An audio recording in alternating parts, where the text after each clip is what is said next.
Well, now we have section 4 and section 4 is mostly like 90% it's one word only. और अगर कोई पुराना test निकाल के चला दिया है तो फिर नो मोर देन 2 वर्ड्स भी हो सकते हैं, नो मोर देन 3 वर्ड्स भी हो सकता है, लेकिन आमतौर पे जो टेस्ट इन्होंने 2010 के बाद बनाए हैं उसमें सेक्शन 4 में 1 वर्ड ओनली ही आएगा, ठीक है। ऑलराइट, सो 1 वर्ड ओनली है। अब यहाँ पे क्या है, ये होगा एक लेक्चर। अक्सर स्टूडेंट्स कंप्लेंट जो करते हैं वो ये करते हैं कि जी पार्ट 4 में ऑडियो इन्होंने बढ़ाई होती है, उसकी स्पीड नहीं बढ़ाते। स्पीड पता है ना क्या होता है, मतलब 1.25 कर दें या 1.5 कर दें, ऐसा नहीं करते।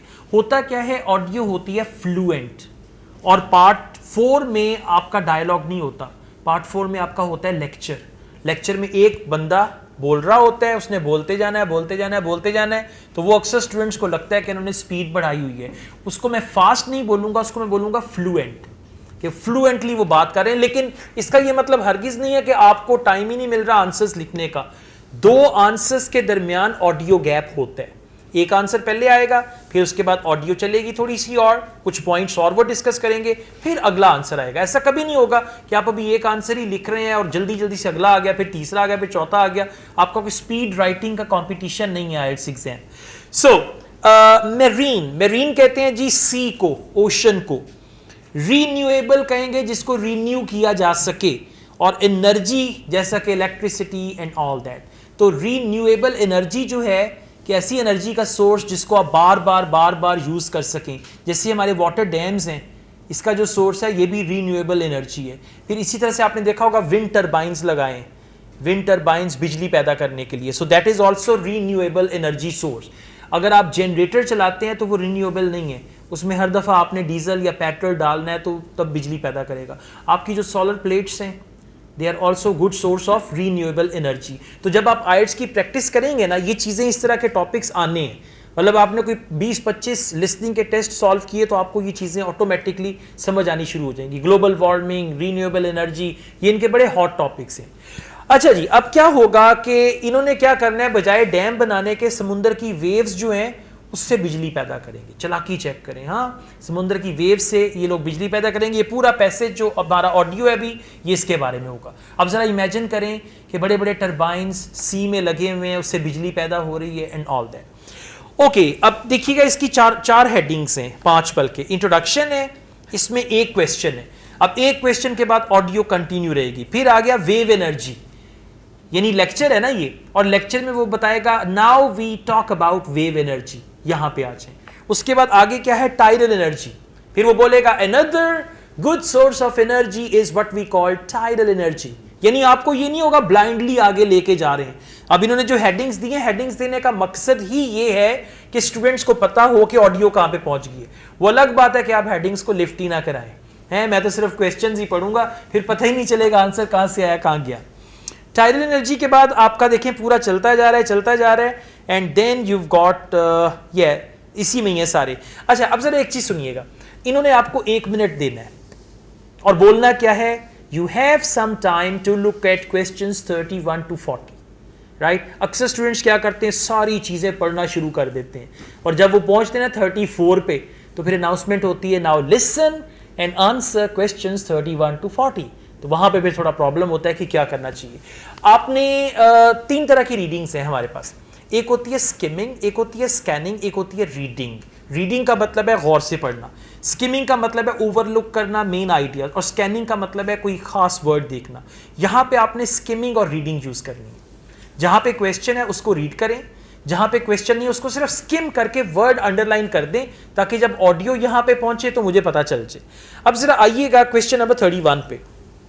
Introduction, more energy required because of growth in population and dash. Answer आपका आएगा पॉपुलेशन के साथ, ग्रोथ के, पॉपुलेशन में ग्रोथ हुई है और एक और चीज में ग्रोथ हुई है जिसकी वजह से मोर एनर्जी चाहिए। अब जरा मुझे बताइएगा, क्वेश्चन नंबर 31 तक पढ़ने के बाद ये जो आगे के पॉइंट्स दिए पढ़ने की जरूरत है नहीं है, इसको ओवरलुक करेंगे। अगर आपने इनको भी, यहां पे क्वेश्चन ही नहीं है, ठीक है। अगला क्वेश्चन है 32, और 32 के बाद भी फिर 2-3 पॉइंट्स हैं जिनको आपने ओवरलुक करना है, ठीक है। तो जहां जहां पे क्वेश्चन है उस इंफॉर्मेशन को आपने पढ़ना है, बाकी को पढ़ने की जरूरत नहीं है। और फिर जो आपका ब्लैंक है ना, आम तौर पे अब जैसे ये क्वेश्चन है पॉपुलेशन एंड डैश, कोई आपके तकरीबन एक या दो क्वेश्चंस पार्ट 4 में एंड के साथ आएंगे कि एक चीज दी होगी और दूसरी, और एंड के लिए पता है क्या क्या वर्ड लगाते हैं, not only this but also का वर्ड आ गया, या फिर लगाएंगे एज वेल एज, या फिर लगाएंगे इन एडिशन,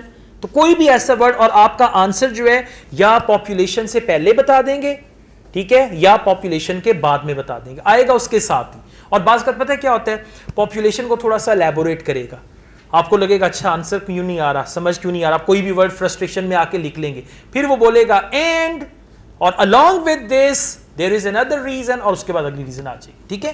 और अगर आंसर गलत लिख लिया है उसको मिटाने की जरूरत नहीं है, जहां पे लिखा है वहीं पे ऊपर दोबारा लिख लें, नीचे लिख लें, बाद में उसको काट दें। सो क्वेश्चन नंबर 31, अब देखना क्या है, ग्रोथ के लिए वर्ड आ सकता है इंक्रीज, पॉपुलेशन के लिए पॉपुलेशन ही आएगा, उससे पहले या बाद में आंसर आएगा। Question number 31, Producing enough energy to meet our needs has become a serious problem. Demand is rising rapidly because of the world's increasing population and expanding industry. Burning fossil fuels. Words increasing population and expanding industry. अब मुझे बताएं खाली industry answer होगा या expanding industry होगा? Industry. क्यों? क्योंकि one word only है, और एक्सपेंडिंग जो है वो ऑलरेडी ग्रोथ उसकी जगह पे वर्ड आ चुका है। सो द आंसर इज, और बाय द वे पार्ट 4 में आंसर इसी तरह के होंगे, सिंपल सादा सादा, मुश्किल वर्ड कोई नहीं होगा। अच्छा जी आगे चलते हैं, वेव एनर्जी पे, अब हम डायरेक्ट वेव एनर्जी पे आ गए। Question number 32, advantage. अब वेव एनर्जी के एडवांटेज की जगह पे वर्ड बेनिफिट आ सकते हैं, क्या है? Waves provide a dash source of renewable energy, source को अंडरलाइन करें। अब आंसर जो है वो क्वालिफाई करेगा सोर्स को, हो सकता है वो बोले परमानेंट सोर्स। अच्छा अब जरा एक चीज और देखिएगा, इसमें पार्ट 4 में ना एक काम ये होता है, फर्ज करें आंसर है परमानेंट, ठीक है, अब वो बोलेंगे waves provide an other source which is actually permanent, waves provide another source which is, या फिर बोलेंगे सोर्स दैट इज, और उसके बाद आंसर आ जाए। अब आप लोग इंतजार करेंगे आंसर सोर्स से पहले आएगा, वो बोलेंगे source that is permanent, source which is permanent. बात समझ रहे हैं? नींद तो नहीं आ रही? मुंह पे ठंडे पानी के छींटे मारे, हाँ सही हो जाएगा। लें जी। For a number of years now, scientists have been working out how we can derive energy from renewable sources, such as the sun and wind, without causing pollution. Today, I'll outline marine renewable energy, also called ocean energy, which harnesses the movement of the oceans. Marine renewable energy can be divided into 3 main categories: wave energy, tidal energy, and ocean thermal energy conversion. And I'll say a few words about each one. First, wave energy. Numerous devices have been invented to harvest wave energy, with names such as Wave Dragon, the Penguin, and Mighty Whale. And research is going on to try and come up with a really efficient method. This form of energy has plenty of potential, as the source is constant, and there's no danger of waves coming to a standstill. As the source is, very good. ठीक हो गया, constant source, source is constant, source that is constant, source which is constant, बस ये करना है, ठीक है। और ये जो मैं आपको बता रहा हूं ना, ये टाइप्स हैं, इस टाइप का एक आध क्वेश्चन आना ही आना है, राइट? ये चलें जी आगे चलते हैं। अच्छा अब मुझे बताइए बाकी की जो अलाबला लिखी ये पढ़ेंगे? नहीं, क्वेश्चन 33 पे आ जाएं, 1 मिनट है सारे 10 क्वेश्चंस पढ़ने के लिए। Question 33, waves can move in any, तुक्का लगाएं, दैट्स द आंसर। ओके, तो अगर आप उस ऑडियो के अंदर दिमाग आपका खुबा हुआ है तो आपको खुद ही समझ आनी शुरू हो जाएगी, राइट? आप देखिए किस तरह से कहते हैं, waves can move in any, कि वेव्स जो हैं वो किसी भी एनी क्या कह सकते हैं? Let's see. Electricity can be generated using onshore systems, using a reservoir, or offshore systems. But the problem with ocean waves is that they're erratic, with the winds making them travel in every direction. In every direction. Any की जगह पे क्या आ गया? Every. अब इसको भी पल्ले बांध लें, इन एनी की जगह पे इन एवरी आ सकता है, right? Direction will be the answer. Okay, question number 34, movement of sand etcetera on the dash of the ocean. अब मुझे ये बताएं, सैंड कहां पे होती है? समुद्र में कहां पे होती है? सरफेस पे होगी या बॉटम पे होगी, right? So see that's what this है, movement of sand etcetera on the dash of the ocean may be affected. Now the answer is the part of the ocean. It can be the surface of the ocean, it can be the bottom of the ocean, or it can be anything related to that, right? So it's the part of the ocean. This adds to the difficulty of creating efficient technology. Ideally, all the waves would travel smoothly and regularly along the same straight line. Another drawback is that sand and other sediment on the ocean floor might be stopped from flowing normally, which can lead to environmental problems. Ocean floor, exactly. So the answer is floor, F-L-O-U-R. Very good, just check कर रहा था, हाँ, F-L-O-O-R, ocean floor, ठीक है, on the dash of the ocean. अब बात समझें, dash of the ocean की जगह पे आ गया ocean floor, floor of the ocean, ocean floor. अच्छा जी, टाइडल एनर्जी, अब वो ऑडियो में डायरेक्टली आपको बताएगा। द नेक्स्ट वन इज, ये जो इसको हम कहते हैं signposting. IELTS listening part 4 में साइन पोस्टिंग बड़ी इंपॉर्टेंट चीज है। साइन पोस्टिंग क्या होती है? पार्ट 4 क्योंकि लेक्चर है ना, अब वो लेक्चर में बोलेगा first of all, secondly, more over, finally, right? अब जब वो मूव करेगा टाइडल एनर्जी पे, फिर बोलेगा let's move on to tidal energy. आपको समझ आ जाएगा कि now they are going to talk about it. Tides are more dash than waves. अब जरा सुनिएगा, मोर का वर्ड, और ये भी एक टाइप है क्वेश्चंस की। आपको लिसनिंग में बहुत सारे क्वेश्चंस मिलेंगे इसी पैटर्न पे। Tides are more dash than waves. अब क्या होगा? कंपैरिजन टाइड्स का वेव्स के साथ, राइट? हो सकता है, और मोर का वर्ड आ गया। मोर का मतलब है हमेशा मोर के बाद लगाते हैं adjective. For example, more powerful than waves. More strong नहीं आ सकता क्योंकि स्ट्रॉन्ग की ऑलरेडी हमारे पास डिग्री होती है स्ट्रॉन्गर, ठीक है? स्ट्रॉन्ग का वर्ड नहीं आ सकता। कोई ऐसा एडजेक्टिव जिसकी सेकंड डिग्री नहीं है। स्ट्रॉन्ग का स्ट्रॉन्गर, वीक का वीकर, ठीक है? वीकर को मोर वीक नहीं कह सकते। So it's going to be adjective, और कंपटीशन है, कंपैरिजन है टाइड्स का वेव्स के साथ। So tides are more dash than waves. Let's see what that is. और मोर का जो वर्ड है उस पर भी फोकस करना है। मोर की जगह पे कोई और वर्ड लगाएंगे। The second category of marine energy that I'll mention is tidal energy. One major advantage of using the tide rather than waves as a source of energy is that it's predictable. We know the exact times of high and low tides for years to come. So one advantage of using that, it is predictable. Very good. Predictable के spelling सही होने चाहिए। Spelling पे answer मिल गया, spelling पे आके बात रह गई तो बस फिर, और पूछना नहीं है किसी से। एक आंसर राइट करने के चक्कर में पूरा टेस्ट कैंसिल करवा लें, राइट? अभी मेरा एक स्टूडेंट है इंडिया से, उसका केस चल रहा है। वो मोबाइल जेब में डाल के ले गया था गलती से, क्योंकि वो लोग आपकी तलाशी नहीं लेंगे, आपने खुद ईमानदारी से मोबाइल वहाँ पे जमा करवाना है। तो जब पॉकेट में मोबाइल ले गया और बदकिस्मती मोबाइल पे कुछ बजा, तो वो इन्विजिलेटर ने देखा, अब उसका टेस्ट कैंसिल हो जाएगा, नंबर 1। नंबर 2, 2 साल के लिए बैन लग जाएगा। एक ऑलरेडी स्टूडेंट पे लग चुका है, ठीक है? तो ज़रा ख़ास ख्याल रखना है। ये घड़ियाँ भी अलाउड नहीं है, किसी किस्म की भी कोई घड़ी, ना स्पीकिंग में ना राइटिंग में। मोबाइल फ़ोन किसी, अब ये ना कहें जी आपने रोका क्यों नहीं, आपने बताना था। वो नहीं बताएंगे, आपने खुद अपना मोबाइल जमा करवाना है। उन्होंने सिर्फ ये कहा है electronic devices including watches are not allowed. अब बाकी आप कहें कि आपने रोकना था, वो नहीं रोकेंगे, ठीक है? और टेस्ट कैंसिल करने में मिनट नहीं लगता। और फिर अगर कोई बैन हो जाए 2 साल के लिए, तो फिर वो करियर गया, सारा कुछ गया। अच्छा जी, आगे चलते हैं। Question number 36, plain tidal lagoon in Wales. अब ये वेल वो मछली वाला नहीं है, ठीक है? वो WH से होता है। ये वेल्स एक यूके में जगह का नाम है, वेल्स। प्लेन, अगर आपको लगून का मतलब नहीं आता, हमने क्या करना है मतलब जान के। आपने इस तरह के जो वर्ड्स है ना, उसको देख के परेशान नहीं होना। अगर मतलब आ भी जाए तो आपको फिर भी फर्क नहीं पड़ेगा। क्वेश्चन देखिए क्या है। Will be created in a dash at Swansea. अब स्वानसी का वर्ड आ गया और स्टार्ट हो रहा है कैपिटल लेटर से, इसका मतलब है स्वानसी किसी जगह का नाम है, ठीक है।